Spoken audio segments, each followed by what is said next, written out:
University. Issues and Attitudes airs each Monday at noon on 88.9 WEIU. Now, Issues and Attitudes. And a very good Monday afternoon to you. Rob Calhoun along with you for Issues and Attitudes, filling in for Jeff Owens today. My co-host today will be Ramin Karbasiyum, producer-director for WEIU. Good afternoon, Ramin. Good afternoon. Glad to be here. And our guest today is the EIU Director of Athletics, Tom Michael. And welcome, Tom. Thanks, Rob. Appreciate it. Okay, first off, what are your thoughts on the NCAA basketball tournament this past weekend? Well, there's certainly been a lot of exciting games. Upsets certainly make the first weekend very interesting. I think that I saw somewhere where there are no perfect brackets after the Virginia, Maryland, Baltimore County. And then yesterday's games certainly added to that as well. I think it's great for college basketball. The parity that's involved with it at this point in time is really strong, and it gives some smaller schools, teams that aren't in the Power 5 school conferences, a chance to have some realistic expectations that they can make things go. It was a pretty unbelievable weekend. I mean, it's something that a lot of us college basketball fans have never seen anything quite like this, with the number of upsets. And you being a former player, I mean, you have a unique perspective having been out on the court. I mean, it's just a wild thing to see. It's just a college basketball fan to see all that transpired over 4 days.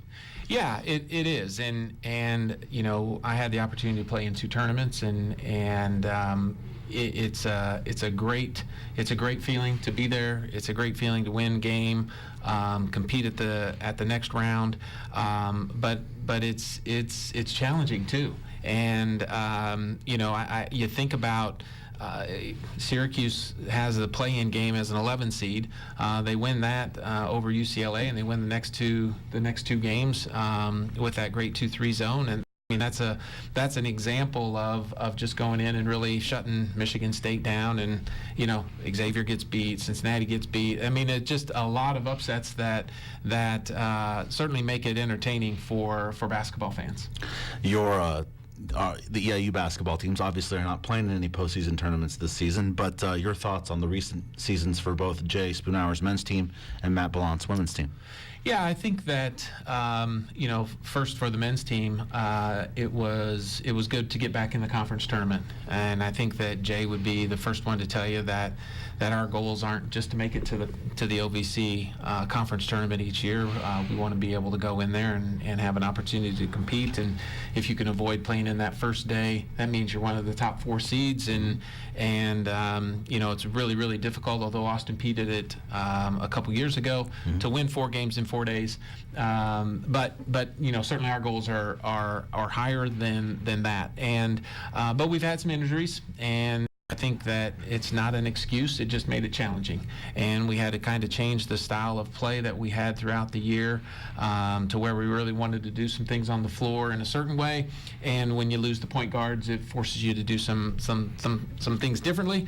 But it also allowed other teams to play us differently too. Without Little T running the point, right, we saw a lot more full court pressure, some traps where if he's on the court, I don't think a lot of those teams do that against us. So, I think the roster will look different next year. Obviously, with Montel Goodwin and Musa Dama leaving in particular, those are going to be guys that we've got to replace from a scoring and rebounding perspective. So, but the guys are out on the road recruiting and hitting it hard, and we'll have a productive spring. Coach Ballant, obviously record rise, had a difficult year from that perspective, but where we're taking the program, and a lot of people talk about the process. I don't want to overemphasize that, but there is a method to what's taking place, and the girls have worked hard, and we'll continue to change that roster as we move forward with graduations and different things like that, and that program is only going to get better. Without question, I think we saw improvement through the year. We had some young kids that stepped up and played well, and certainly when you lose a first-team all-conference point guard that does with Grace Lennox, she does such a great job of being a leader on the floor, and just really gives you a presence and a calmness there. It'll be great to have her back with a medical red shirt and be able to move forward next year with that group too. Speaking of medical red shirts, you have Terrell Lewis and both Grace Lennox both applying for medical red shirts. How does that process work? They're only allowed to play a certain percentage games in the year, and both of them are under that percentage. So our compliance office will work with our medical staff to make sure that we have the documents regarding their injury, and then we'll submit that to the conference office, and then that process will take place. It's really comes down to what the percentage of games that you've played, and if you're under that percentage, and you have the injuries documented in terms of not being able to come back. So our compliance director, Josh Smith, will work with our director of sports medicine, Jim Nave, and then our team docs to make sure we have that all in place. Big fundraiser coming up for Eastern Athletics. The Spring Fling will be on April 7th. Could you tell us a little bit about that? Well, for the folks here in Charleston, Mattoon, Coles County, the folks that are passionate about EIU, a lot of those people have been to Spring Fling in the past, I'm sure. It's our biggest fundraiser for the year. It's an exciting event. It's an opportunity for us to raise money for our student athletes and help them be able to compete at a higher level. Whether those funds are for summer school opportunities, whether those funds are for specific operating budgets, it's just very important for us to have a great night there. So, my pitch right now would be is if you haven't bought a ticket for Spring Fling on April 7th, tickets are available. Contact the athletic department office, and Jen Peterson is leading that group with Gary Nettles, our assistant athletic director for development. We've got a great, I think, Rob, it's also important to mention, we've got a great group of volunteers from the community that really make this thing go. Certainly we're organizing some things, but what those volunteers do out in the community, gathering donations and helping us put the event together, I can't say enough about the support that committee does in order to make this successful. That's really the engine that drives it, and so really appreciate everybody's support in what we're trying to do here with Panther Athletics. It's being held at Lance Arena. Seen the visuals, pictures of past years. Always looks like a great time for everybody, and obviously some goals to generate some funds there to help out. You obviously have goals for your coaches and your teams as far as whether it be winning or doing well in the classroom. With regards to your operating budget and facilities, what are some goals moving forward in the future with any of your facilities, any upgrades that we might anticipate seeing? Well, we always keep an active list of facility upgrades that we need to do. Some of them are very large projects that really take quite a bit of planning and maneuvering to put those in place. Some of them are smaller projects that just can provide some lip, but really can give a pop to what we're doing. We've put some windscreens up, for example, out at softball and on tennis. We'll get to baseball as well, but it's just a small thing that kind of, after some of those windscreens, for example, have been through the weather and have faded and gotten some holes in them, just to put a sharper, clean royal blue that pops up there is important, and it does a lot. But there's also some bigger projects that we're raising money to renovate the women's basketball locker room. We did that with the men when I got here, and now we'll work on the women's basketball locker room to get that where it needs to be. So there's a lot of projects around our, so many things happen in Lance Arena that we've got to continue to work in that area.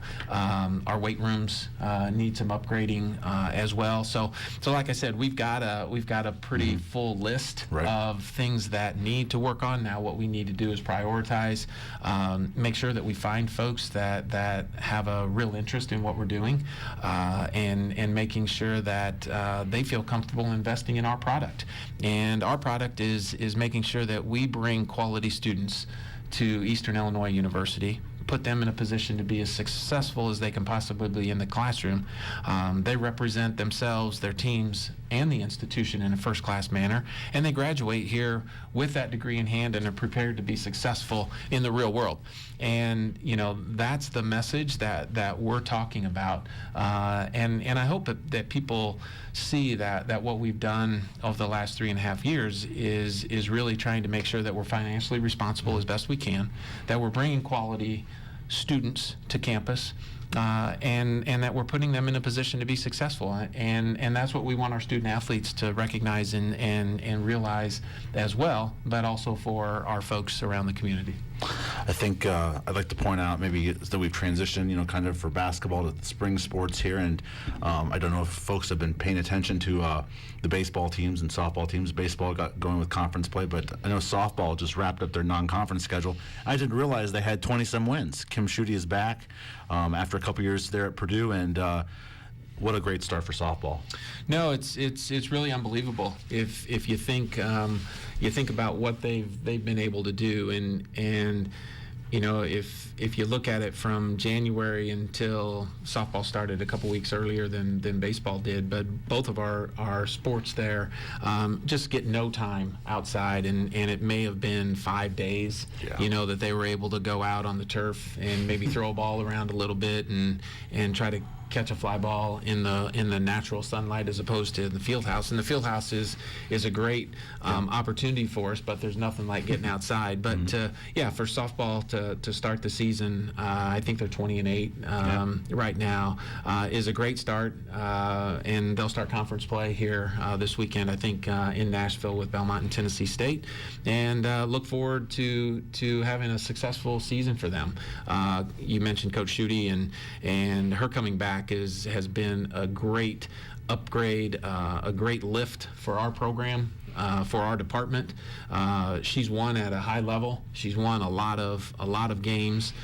She carries herself in such a professional manner, and just been a great resource to have. This spring, we've also named her as our senior women's administrator, so she's on our senior staff now and involved in those things, and has been a great asset for us in that role as well. But we've got high expectations for the softball program, and baseball. Had a little bit of a tough weekend this weekend, opening conference play, but they had a pretty good preseason, pre-conference record, and went down south and competed and did some things. So, hopefully they can turn it around next weekend at Murray State. Softball, I noticed in their most recent tournament there, they beat Texas, one of those games. So that's a pretty big name to knock off there. Yeah. In any sport. Yeah. Well, for sure. That would be the cream of the cream there, in terms of athletic departments, budgets, and so on and so forth. And to be able to beat them, and not too many years ago, I may be dating myself, but they're in the College World Series for softball with Kat Osterman and things like that. So it's not a program that they don't pay attention to down in Texas, and I think it says enough about our kids and what they did to step up to the challenge, and you play a Power 5 school with that kind of national recognition, and obviously beat them and do those things. So I think the softball program, they're getting pitching when they need pitching. They're getting timely hits, big hits, with some home runs here and there, and some clutch base hits with runners in scoring positions. So they're kind of doing some things the way it should be done, and that's obviously what leads to success. Haley Knapp was just recently named a second-team All-American for the indoor track season, senior high jumper for the Panthers. What did that mean to the program? Well, it's a great accomplishment first and foremost for Haley.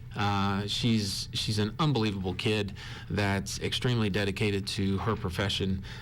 She's obviously a high-level athlete that competes and is really dedicated to that. I'm very happy for her to be able to go down to Texas and compete in the indoor championships and get second-team All-American. It's huge for the program, and it's no secret that Tom Akers is retiring at the end of the year, and for him to have an indoor All-American like that is really special too. He and Haley have they've got a great relationship when they're out on the track, and she's jumping. I love watching her jump. She's really an interesting kid, and really happy for her and looking forward to outdoor season. Speaking of Tom Akers, he announced his retirement at the beginning of the year. What has his legacy meant to Eastern Illinois? Boy, it's really amazing what he's been able to accomplish, and what it's meant for Eastern Illinois. You probably also need to say what has he meant for the Ohio Valley Conference. I think it's 45 Coach of the Year honors, something like that. It's and the number of championships he's won for EIU in indoor-outdoor track is just amazing. And we're obviously going to miss Tom. I'm thrilled that he's in a position to where he can retire and enjoy things. In a lot of ways, that's what people work towards, and for him to be in that position is I'm just very happy for him and his family.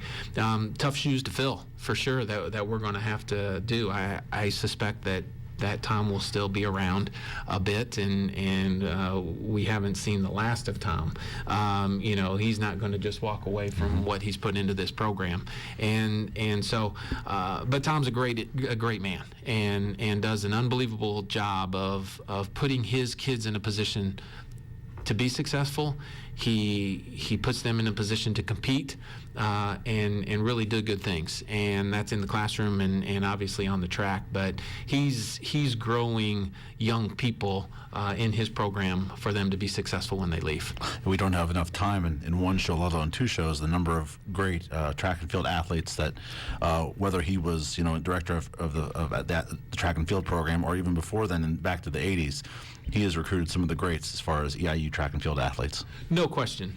And I think as much as anything, he's brought kids that fit here.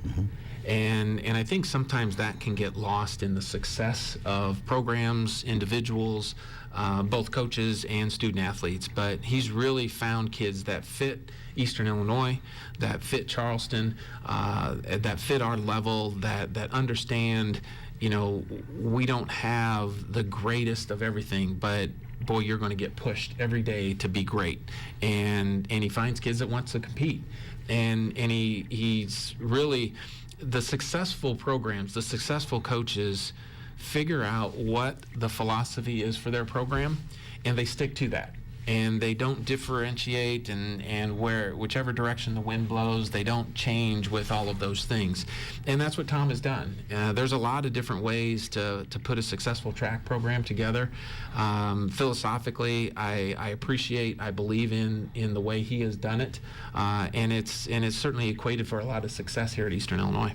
Appreciate his time here, his contribution. It's been great to work with him. Yes, indeed. Jimmy Garoppolo has signed a big contract with the San Francisco 49ers, been getting a lot of publicity, and especially as a former Eastern Illinois University quarterback. Do you keep in touch with him? Jimmy's done an amazing job in just a short amount of time that he's been away. I don't know. There's a lot of different ways to get to a $137 million contract, I guess. But I think the way he has been, and some of that's not in his control, but being able to play behind Tom Brady for 4 years in New England and be able to learn how to do it at a very, very successful way and Tom Brady's not the most athletic guy. He doesn't have the strongest arm. You know, you can knock, and he was a 6th-round pick and whatever it was when he was, but he knows how to win. And for Jimmy to be behind that and see that, I don't know that you could ask for a better scenario. And then you know, for them to send him out to San Francisco in the middle of this year with Kyle Shanahan as the coach, and obviously the tie there with Mike Shanahan and his dad to Eastern, just kind of makes the story a little bit more interesting. But Jimmy's such a humble guy, and you know what he still thinks of EIU is really special, and you know, his family is just, they're not, you know, they're such good people, down to earth people, and you know, you hear the story that Jimmy still carries his EIU backpack just so he remembers where he came from, and just the recognition that it brings to the institution is really special. So we're excited about what he's got in front of him. I think the 49ers are certainly building something really special, and to have the cornerstone there, really the fast too. Wrapped up, it really allows them to go out and do some things, and you know, it's only up for Jimmy and what he's got moving forward. I caught his press conference there when he signed the contract, and the other times he's been on TV since he's turned pro, and he's still the same Jimmy Garoppolo that I saw in post-game interviews. I can't believe it's been 5 years. This fall was 5 years was his senior season, so he's still the same Jimmy Garoppolo, and that's great to see. No question about it. It's I think that's what makes Jimmy who he is. Quite honestly, is that you know, let's just lead a team and let's just play ball and let's just be me, and you know, hopefully that can continue to be the case and he can keep winning football games. There's a couple of other EIU football alums that are out there that folks know, and let's not forget Tony Romo is going to get to call a Super Bowl this next season because CBS has it. To have alums like Tony Romo, Jimmy Garoppolo, Sean Payton, the head coach of the Saints for now over a decade, when you have names like that are alumni of this university, gives EIU a lot of, you know, name recognition there. That's got to be great. Yeah, and if you really take a step back and look at that, it's really awe-inspiring. Wow. Without a doubt that you know, you got Ryan Pace, who's the general manager of the Chicago Bears, and you got Camus, who just won a Super Bowl. Unbelievable. You know, it's for our university here in Charleston, Illinois, and our football program to have that kind of NFL legacy is really amazing. There's a lot of Power 5 schools that would be dying to have the legacy that we have with NFL folks, and it says a credit for this institution. Certainly Coach Spoo, Coach Babers, and now Coach Dameron of what they're doing with the program. Absolutely. Then you had the talk within the last year of cutting sports. That's not going to happen, but what are you doing to try to help curtail the budget situation, the budget crisis Eastern's had to face over the past few years? Yeah, it's that's been as challenging of anything that I've had here. It's been a very time-consuming process to go through. Dr. Glassman and I have had many conversations regarding the subject, and when he and the Board of Trustees came out with the decision that we were going to cut some scholarships and keep all of our teams, it's a challenge for us. There's no question that when you have to cut scholarships from programs, and some programs don't have very many scholarships, it creates some angst among some people. But you know, our job is to move forward and to take this on and turn it into the best scenario that we can. And you know, what I've been proud of our coaches of is saying, you know, you're still going to get my best effort. We're going to continue to try to do what we need to do here at Eastern. If we're losing some scholarship money, we're still going to work our tail off to give our student athletes a great experience and to make our programs as good as they can be. You have a new marketing staff that's helping try to get Eastern out there. What does that mean for the program? Well, it's really an initiative that Dr. Glassman has made a huge priority for the institution, and I think that it's from. I don't get into all of the enrollment and admission numbers, but what I do know is there's a positive feeling about EIU now, where in the past that wasn't the case, quite frankly. And to be able to not have to, when our coaches are out on the road and they come back and say, man, we're getting killed here because these schools are using this against us. I don't hear that nearly as much anymore, that there's a positive vibe going on about Eastern Illinois University and what's taking place. And I don't think there's any question that that's a direct reflection of the commitment that Dr. Glassman has made to this marketing push and what everybody is doing to try to make sure that that's a positive message. Unfortunately, what happens in Springfield has taken its toll. And I really believe what our job, and this is the messaging that I try to make sure our coaches and our staff is aware of, we've got to be positive. We can't continue to dwell in the negatives about what we don't have. Let's talk about what we do have and how we can be successful with that. And we've got to be half full. We can't look at things as half empty. Just a couple minutes left with you, Tom, and I think there's some really exciting things, not to turn back over to football, but there's a lot of exciting moves that have been done on the offensive side of the ball by Coach Dameron. Upbeat, fast-paced offense that we kind of saw with Jimmy Garoppolo when he was here, but talk about some of those moves that have made there and what we can see this football season with EIU football. Yeah, I think that they'll start spring practice tomorrow. Actually, a little bit cold for that, but I think we're supposed to have a home baseball game. So if baseball can play, it's good football weather. There you go. But no, we're excited about what Scott Parr is going to bring to that side of the ball. I think we averaged about 17.5 points a game, and we won way too many nail biters. I think everybody would agree that we don't need to be having that many close ones. No. I will attest to that. So I'm excited about it too. I'm excited to see we brought in some quarterbacks and things like that to see how they adapt to the new system. Let's sling it around and let's put some points on the board and make this an exciting fall. I understand he's bringing the air raid offense that's been made famous at Texas Tech. So we'd love to see some points flying around like maybe when Jimmy was here. Yeah, well, if we can find another guy like Jimmy too, that'd be okay too. Jeff wanted me to ask this, and he wanted to make sure I got it in here. He's always been pitching for a live panther at a football game. Oh, Is wow. it ever going to happen? Wow. Maybe that's why Jeff isn't here. That is the first I've heard of that. I don't know that that's on our radar at this point in time, but for Jeff's perspective, maybe we'll look into that.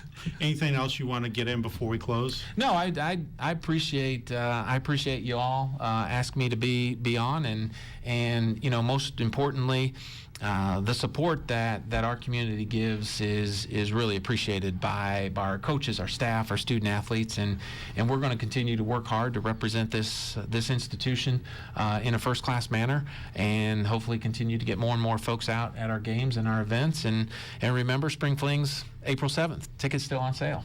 Go Panthers. There you go. Thanks. How can they get the tickets? Just call our athletic department phone number, or you can get online at the website, eiupanthers.com, and order them there as well.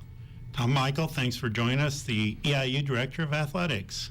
Thanks, guys. Appreciate it. Thank you. This has been Issues and Attitudes on Hit Mix 88.9 WEIU. Thanks for tuning in to Issues and Attitudes on WEIU. Issues and Attitudes tackles and dissects an issue each Monday that affects your life. This program is a production of Hit Mix 88.9 WEIU, Coles County's radio source for news, weather, sports, and the biggest variety of music from the 50s until today. The opinions expressed on this program do not necessarily reflect the opinions of WEIU, our underwriters, or the Board of Trustees at EIU. Issues and Attitudes airs each Monday at noon on 88.9 WEIU. We will be back next Monday for another edition of Issues and Attitudes.